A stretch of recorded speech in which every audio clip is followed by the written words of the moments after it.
grid yang pertama, grid yang kedua, yang ketiga, yang keempat, yang kelima, yang keenam, yang ketujuh, yang ke-8. Ya.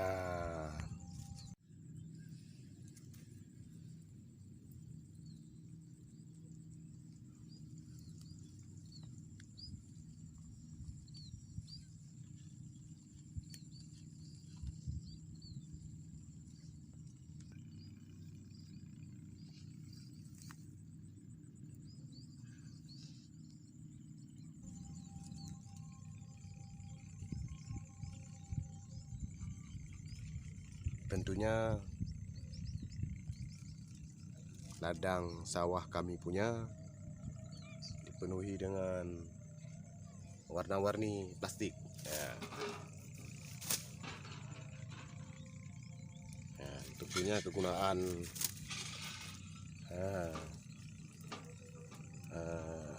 batu-batu yang kami isi dalam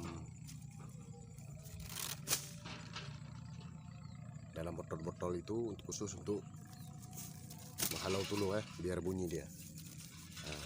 Kaleng susu, ini kaleng oli, ini kaleng oli juga.